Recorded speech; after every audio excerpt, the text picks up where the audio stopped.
the utmost priority from these truckers is nonviolence. The entire strategy behind this convoy is to be as peaceful as humanly possible, to expose what the regime is doing, right? So I think from the truckers' perspective, their strategy is total nonviolence, peaceful as possible, and let the regime be exposed for what they do to get us out of here.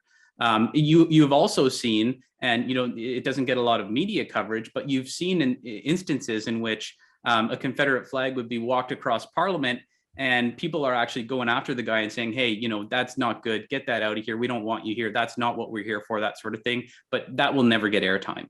And then Jason, to answer your question, a large majority of the truckers actually are not white and are people of color. A majority.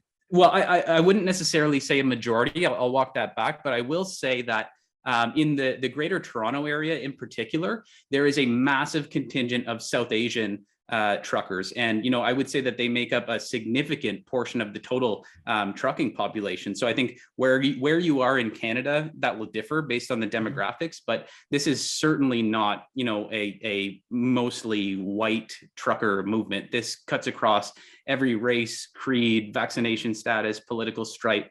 Being in downtown Ottawa, and Canada is an incredibly diverse country. It is a beautiful mosaic of Canada. It's a reflection of the Canadian demographic downtown in Ottawa, but you won't see that on the news. How does this end, do you think? Well, I've been thinking about that a lot over the last couple of weeks.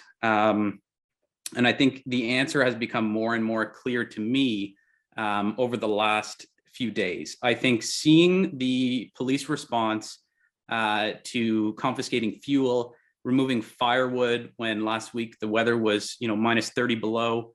I think there have been some resignations in the police force due to, moral contradictions of why they joined the force and what they're being forced to do right now. But I think the pretext of what's happening at the borders and the economic consequences will set the stage for unfortunately, a law enforcement crackdown. And I think what you'll start to see in the next few days is mass arrests of these truckers.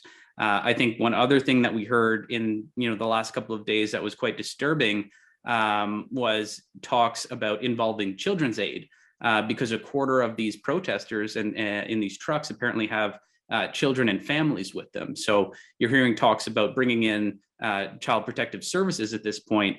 And I think when you have that potential of government coming in between these protesters and their families and their children, the potential for things to get out of hand just, it goes up exponentially.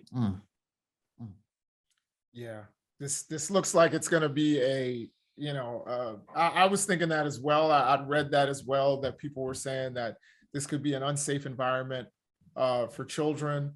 I also, again, with some of the provocateurs that we were just mentioning, I have concerns about people having big canisters of gasoline and firewood. I actually think that can be concerning. So I understand why police may be like, you can't have that right here. But I don't see this ending well. And I think all the people in the United States who are like, hey, right on, I get the sentiment. And I think that the government should sit down with representatives of that movement. But to me, I think this doesn't end well. And I will say, Jason, like you say, it's not as simple as just, flip a switch and move the trucks. Like these guys parked in front of Parliament, they took the wheels off of their trucks, they snipped their brake lines, like they don't plan on moving. So, this is going to take a ton of resources from the government, from, the municipality, from the police forces. And, it's not going to be easy to clear them out. Okay. So the follow on to that is, let's say what you've suggested comes to pass, that they stage mass arrests, they put children into the custody of Child Protective Services. Will that settle the Canadian public? Will the Canadian public go back about to its business and not cause trouble anymore? Or will this light a match?